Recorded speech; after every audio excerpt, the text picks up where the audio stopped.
Salut à toi entrepreneur, aujourd'hui on va parler d'assurance PNO, multirisque habitation, des choses qui sont souvent on est dans l'excitation de mettre en location son premier bien, mais c'est des choses un petit peu casse-pieds, mais qui sont très très importantes pour éviter tout problème à l'avenir. Donc on va parler d'abord de l'assurance d'un point de vue du locataire, l'assurance multirisque habitation, donc on va mettre multirisque habitation qui est obligatoire. Voilà, donc il n'y a pas à tergiverser, elle est obligatoire pour le locataire qui va rentrer dans votre appartement, d'accord? Que ce soit pour des logements nus ou meublés, d'accord? Donc ce qu'il faut savoir, c'est qu'à la base, vous savez comment fonctionnent les assurances, ils proposent des contrats minimalistes, entre guillemets. Donc il faut savoir que si on prend la plus petite formule, si votre locataire prend la plus petite formule d'une assurance multirisque pour payer le moins possible, il sera couvert de ce qu'on appelle la responsabilité civile. Donc en gros, ça va le couvrir si lui va faire un dégât à ses voisins ou à nous le propriétaire, il sera couvert pour des préjudices qu'il va faire subir soit au voisinage, soit à nous propriétaires par l'intermédiaire de l'appartement. Donc la responsabilité civile, c'est en gros la base. Ensuite, en option facultative, donc ça c'est le minimum. D'accord? Ensuite, en facultatif, mais maintenant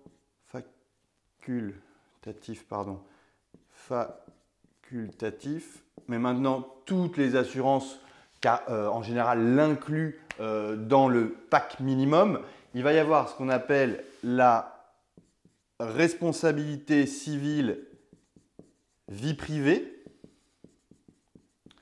qui ne nous intéresse pas trop nous en tant que propriétaires, mais là c'est une responsabilité en gros qui va couvrir les dégâts causés par un tiers, d'accord, dégâts corporels ou matériels par quelqu'un d'autre, au locataire, d'accord, et qui en général aussi couvre le locataire et l'ensemble de la famille qui vit régulièrement avec lui dans les lieux de l'appartement.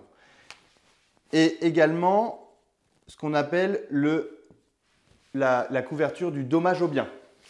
Ça, c'est plus intéressant.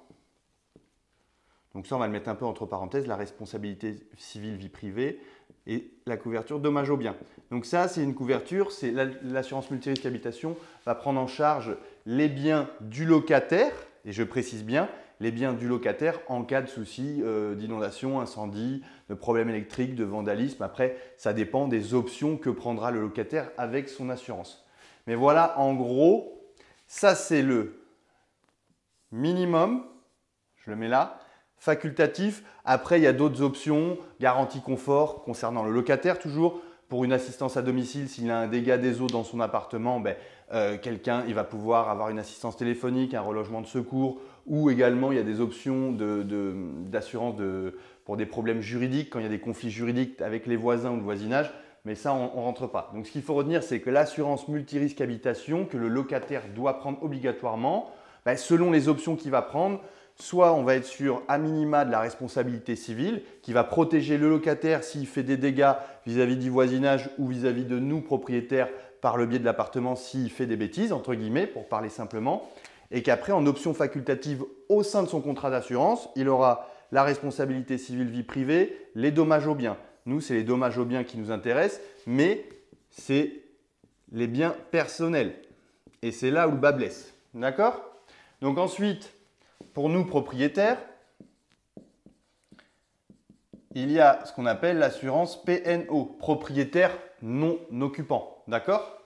Donc, la PNO, c'est ce qui nous concerne. Alors, petit aparté, il faut savoir que l'on peut prendre, nous, en tant que propriétaire, une assurance multirisque habitation pour le locataire. Et qu'en fait, on pourra répercuter le coût de cette assurance multirisque habitation sur le loyer du locataire. Mais ça, c'est un autre cas de figure. Moi, je ne vous conseille pas. Je vous conseille de prendre un locataire qui a donc une assurance multirisque habitation. Et j'allais oublier très important, comme elle est obligatoire, on est en droit de demander une attestation d'assurance. D'accord? Et si, lors de la signature du bail, attestation d'assurance, s'il ne la fournit pas dans le mois, on peut entraîner une résiliation de contrat. D'accord? Sinon, résiliation. Et sur l'attestation d'assurance, vous verrez à quel degré il est couvert, qu'est-ce qu'il a pris comme option. Je reviens à notre assurance propriétaire non occupant. Elle est obligatoire dans les copropriétés. Obligatoire dans les copropriétés. Donc pas tout le temps, dans les copropriétés. Donc elle porte bien son nom, hein. Il faut que le propriétaire qui n'est pas dans les lieux ou qui loue son lieu doit la prendre obligatoirement dans les copropriétés. Alors pareil, elle va couvrir la responsabilité civile, hein.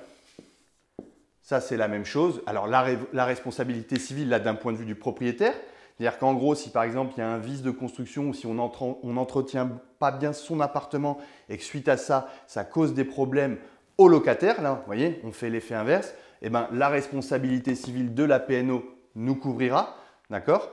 Ensuite, les petites, elle va aussi couvrir donc les dommages aux biens, mais pour le coup, les nôtres. Donc nos dommages, si, parce que le locataire il va prendre une couverture de dommages aux biens pour ses propres biens. Si on fait un logement, si on loue en meublé, ce qui est nous dans le cadre de nos investissements toujours le cas, il faudra qu'on prenne donc une PNO qui couvrira nos propres biens s'il y a un problème, d'accord? Et ensuite, elle va également couvrir, alors ça c'est une petite aparté, ce que ne couvrent généralement pas les assurances multirisques habitation, ce qu'on appelle les dommages couverture les couvertures des aménagements extérieurs. Donc je le mets aménagement extérieur. Donc je m'explique, c'est que si il y a du vandalisme sur une place de parking que vous fournissez à votre locataire, l'assurance multirisque habitation du locataire ne la prendra pas en charge, d'accord. Si vous preniez vous une assurance multirisque habitation en plus de votre PNO, ben, l'assurance multirisque habitation en général ne propose pas ça. Donc la couverture aménagement extérieur est entre guillemets, alors pas de manière systématique, mais une spécificité de l'assurance PNO. Voilà. Donc voilà pourquoi il faut vraiment prendre une assurance PNO même hors copropriété, parce que concrètement, hein, l'assurance multirisque habitation pour le locataire, elle est obligatoire, et l'assurance PNO en copropriété, elle est obligatoire. Donc voilà, au moins c'est clair, propriétaire non occupant obligatoire en copropriété, locataire, multirisque habitation obligatoire. On peut, comme je vous disais, la prendre pour le locataire, je ne vous le conseille pas, d'accord. Il faut savoir également que pour de la sous-location ou pour qu'un hébergement à titre gratuit, il faut savoir que l'assurance multirisque habitation est obligatoire, même pour de la sous-loc ou gratuit. Voilà, donc au moins maintenant il n'y a pas de savoir qui prend quoi. Voilà. Multirisque habitation pour le locataire, vérifiez avec l'attestation de l'assurance vraiment quelle option il a pris de couverture, d'accord? Et vous, la propriétaire non occupant qui est obligatoire en copropriété et qui vous couvrira pour, donc, comme vous disiez, vos propres biens, d'accord? Et votre propre responsabilité civile, d'accord? Il faut toujours faire le distinguo entre les couvertures du locataire et la couverture du propriétaire. Voilà, affaire à suivre.